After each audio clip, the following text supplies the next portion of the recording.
The following is an Outdoor Channel original production.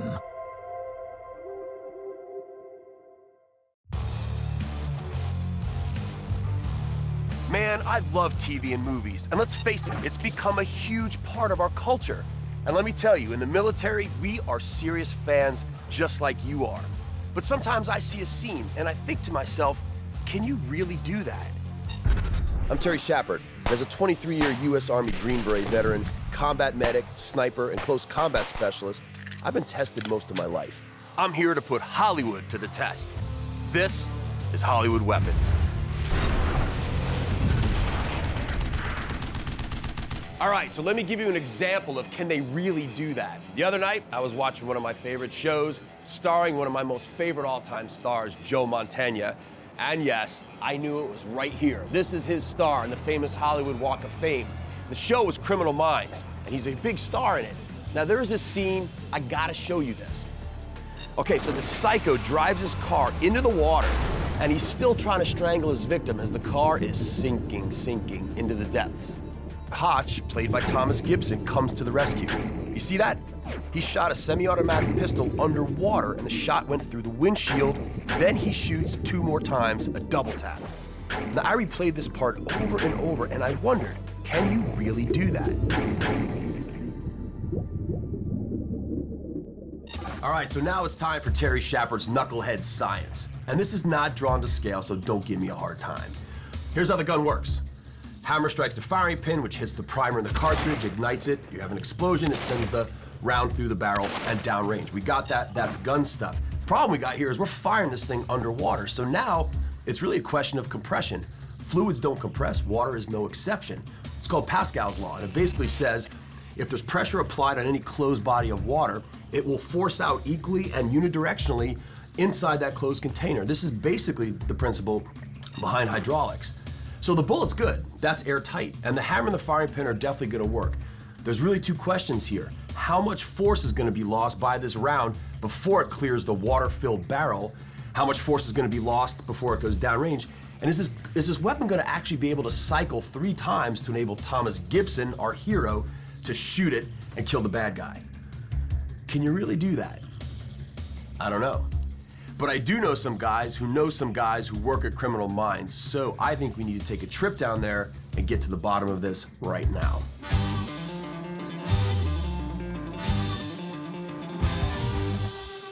This is Joe Mantegna's character.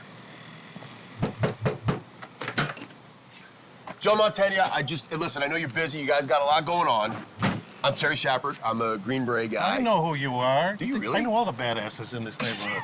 Well, one of the things I saw on your show, great stunt, Thomas Gibson did it. Right. The bad guy goes into the water, and right. Episode, so the thing's sinking, and Shamar jumps in and pulls the girl out, and then Thomas Gibson has to do Thomas pulls out his piece and bing bing through the side window, I believe. It looks badass on film. It does look badass. Okay, right, it looks really cool. Right. So I want to know, man, do you think, can you really do that? That's a good question. But you know what? Luckily enough, we can at least go to the source of that video clip. Yeah. Let's go see Thomas Gibson. Really? Come on. DG! Yeah. Hey, how you doing? Oh, hey. Hey, guys. How Hi, are you? Thomas. Nice to see you. This is Terry, the Green Very Beret nice to buddy. meet you. How do you do? I know you guys are busy, and I already stalked Joe over at his trailer. All right, so I want to ask you quickly about this one episode that we're just kind of dying to figure out. So there was, you know what I'm talking about? Yeah. It was an underwater thing. Right. And you dove under and you shot your Glock, broke the windshield, and then Right. double tapped the dude. Right. Can you take me through that? How that worked for you that day? It's a little cheating, I think, as far as the gunshot goes, you know? Right. Because I think underwater it wouldn't really go very far. And Now, as an actor, too, you were underwater. What was a challenge to that? Like, you had to swim under and do that kind of stuff? Or no big deal for Thomas Gibson? It was fun. It was It fun. looked fun, It man. was fun. Pretend it's fun. And the You tank was like about 90 degrees, so it was not uncomfortable, but it was really cool. And then we had the car underwater and kind of worked out all the stuff. And it was the first time I'd ever done anything really underwater like that. So Yeah. it was a lot of fun. That's awesome. Yeah, it was really cool. Well, here's what I'm gonna do. I want to get your guys' opinions. You guys did it. You guys work in the show and all that stuff. I've heard so many different things, man. I've heard guys say, no way. A little bit, like, yeah, it might go a little bit. few so I'm gonna feet, find maybe. out. I Yeah. know the guys at ISS.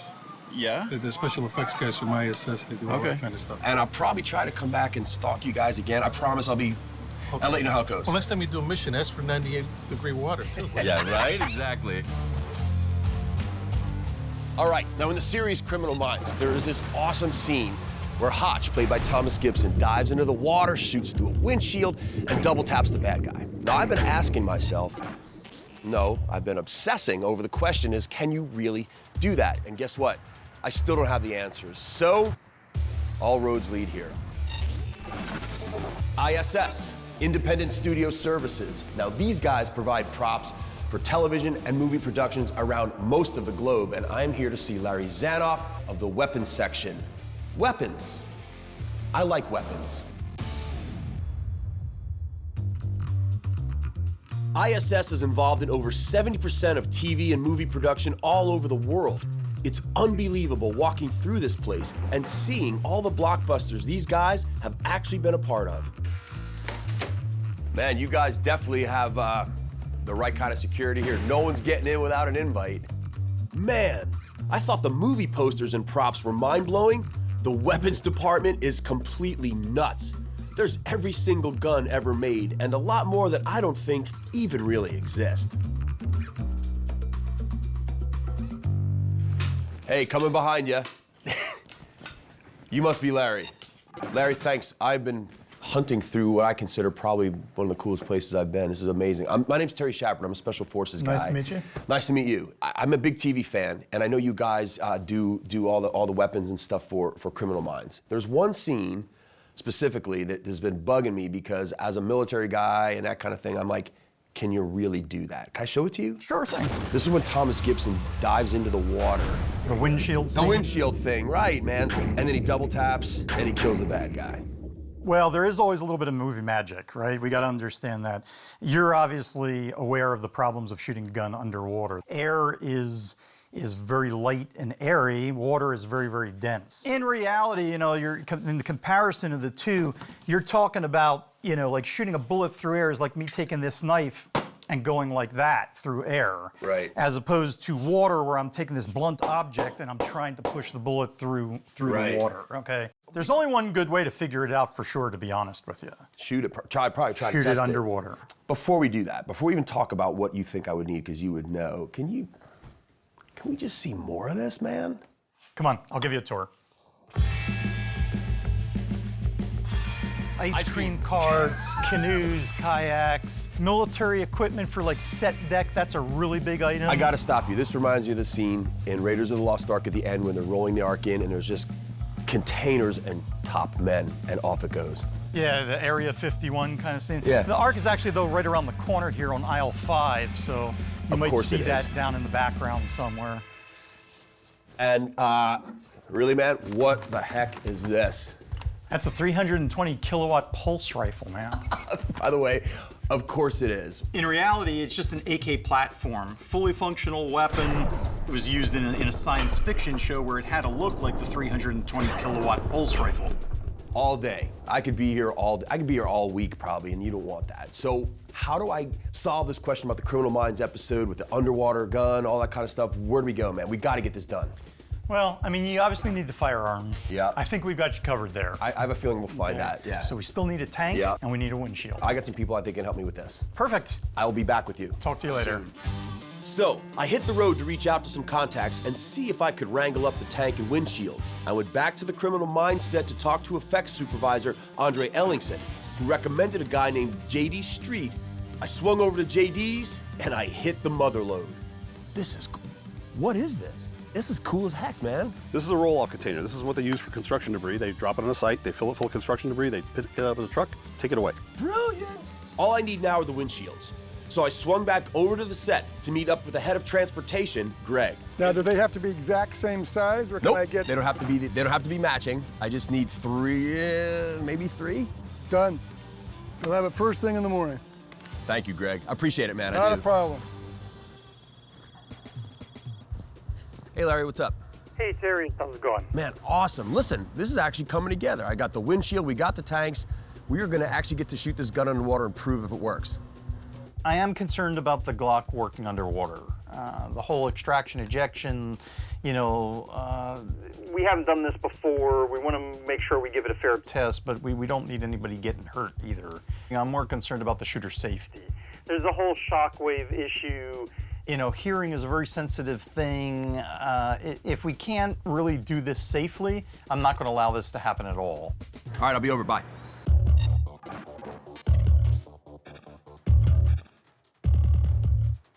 Hey, Brian, it's me again. Hey, what's happening, Terry? You know, man, I'm still on my quest to find out if you can shoot a gun underwater through a windshield and take out a bad guy on the other side.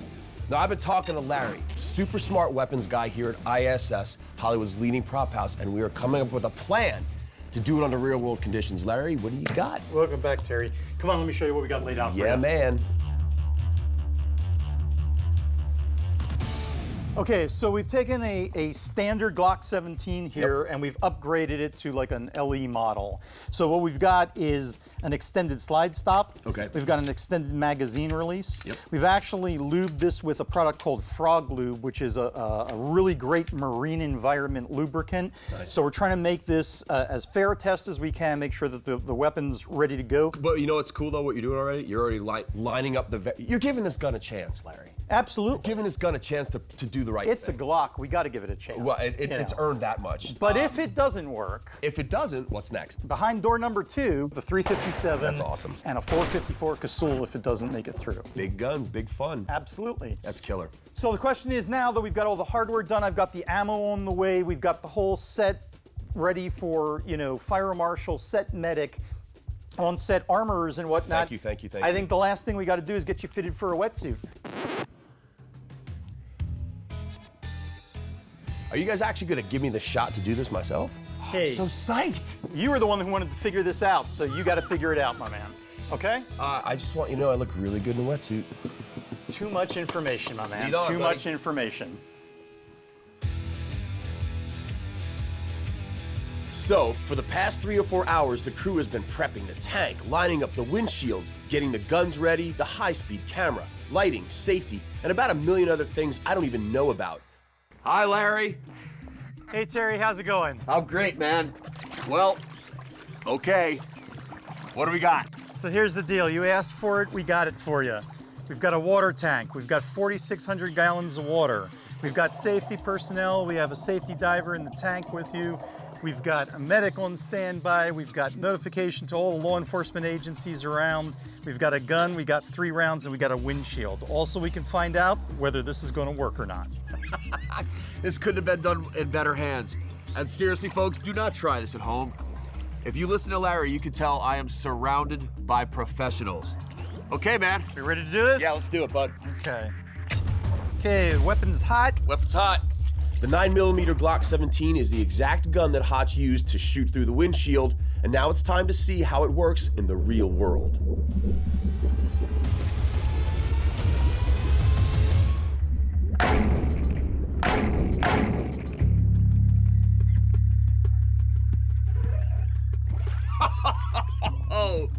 Okay, the weapon's clear. We got 3 rounds off, which in and of itself is amazing because the gun cycled underwater. Gun cycle, great, man.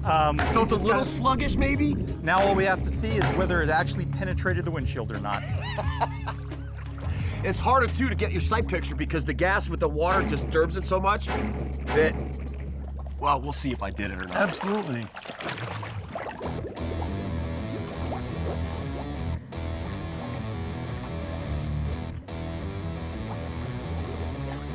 Yeah, didn't make it. Now, while the Glock functioned perfectly, the 9mm round wasn't powerful enough to actually get through the windshield. In fact, you can see the round bounce right off on the first shot.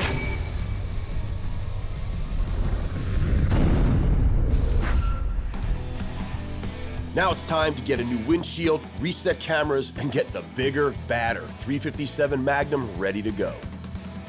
Well, same test as we did before, 1 shot and then an attempt at a double tap. This is obviously a revolver. You've got a big hammer moving through the water, but that hammer's getting slowed down. Okay. So there's always the chance we get a light hit and the round doesn't even go off. Okay. If that happens, of course, keep it pointed down range until we have a safe time limit, okay? Other than that, just be mindful, 357 Magnum generates a lot more energy than a 9mm does. It's gonna be a little bit thumpier, okay? We ready to do this? Yeah, man, let's do it. Okay, this weapon's hot. You got 3 rounds. Thank you, sir.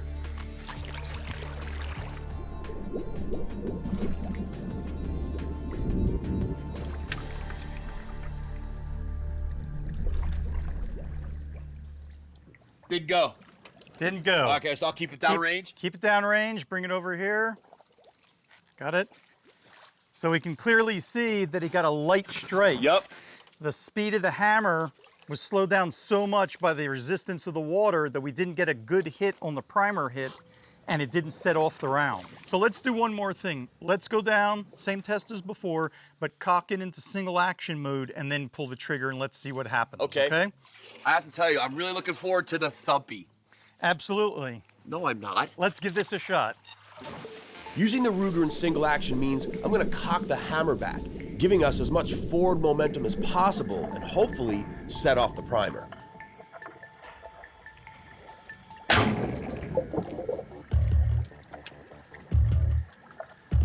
Oh boy, man. That definitely was, that was thumpier. Extra thumpy? The 357 was definitely thumpier and hit the windshield with a lot more force, but it still wasn't enough to get through the windshield. And when I tried to squeeze off a second round, the result was the same as our first try. Yeah, the second one didn't go. Yeah, to be expected. We're still running about 50-50. Didn't get through. Didn't get through. It Still was good safety glass. And it was thumpier. Absolutely. So what's next on the menu?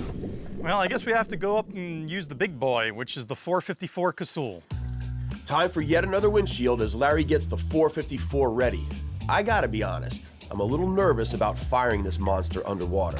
I feel like a really ugly dolphin at SeaWorld that you just have to keep feeding. You're not that ugly, so... Okay, what do we got? So we got the 454 Casull, right? So we tried a 9mm. Yep. That's like throwing a ping pong ball at this thing.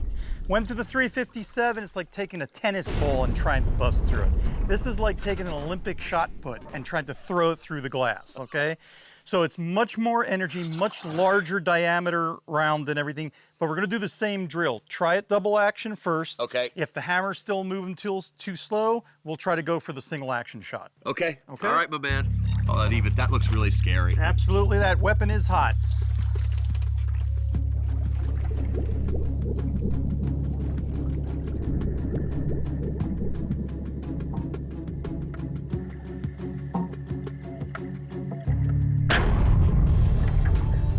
Oh my God, I couldn't do it again. I couldn't do that again, No dude. worries. Oh my God. After firing that first shot, the shockwave was far more intense than I anticipated, and I was not gonna do that again. So the problem with shooting any firearm underwater is basic physics. You cannot compress fluids, right? So the shock wave coming out of that muzzle, going throughout the tank, it's got no place to go. It's hitting the walls of the tank and reverberating back and forth until the energy finally dissipates. Of course, anything in the tank is going to feel that. There's no way around it. Massive shock wave, right? Absolute thump. Did we make it through the glass? Let me take a look, man. I had to come up. I was No like, worries. Oh boy. Let's take a look. Yeah, it made it through the glass. Even though the round made it through the windshield, I missed the dummy, but another shot on target would have definitely been fatal. Yep. So there you have it. Punched right through it. Punched right through it, lots of energy, big flat bullet just punched a hole right through the safety glass. This thing is a massive, massive round. That was a hand cannon. It's a hand cannon, so it's moving a lot of lead through the water, massive explosion behind it. Pretty much what we expected as far as the going up in level, you know, leveling up to this gun definitely gets us through the windshield. The 9mm didn't have enough energy to get through the windshield. The 357 spidered it, but it didn't punch through. The 454 punched through it like it wasn't even there. A couple of thoughts. One, that was a blast, literally. Two, I was in good hands the whole time with my really professional crew. And three, about half of what we thought was gonna happen actually happened. The weapons cycled, the rounds left them, and they actually in many cases struck the windshield, but we learned a few things. The 9mm Glock was not able to penetrate the windshield. The 357 Magnum also could not punch through. The 454 went right through it, and man, did I pay for that physically. I got to give the cast and crew of Criminal Minds a lot of credit for putting out a really, really cool series and a really, really entertaining scene. So if you're like me and you're a TV and movie fan, go to outdoorchannel.com Hollywood Weapons, send me a message. I should be able to activate the interweb, and maybe it's your weapon and your scene. We can find out if it gets proven. I will see you soon.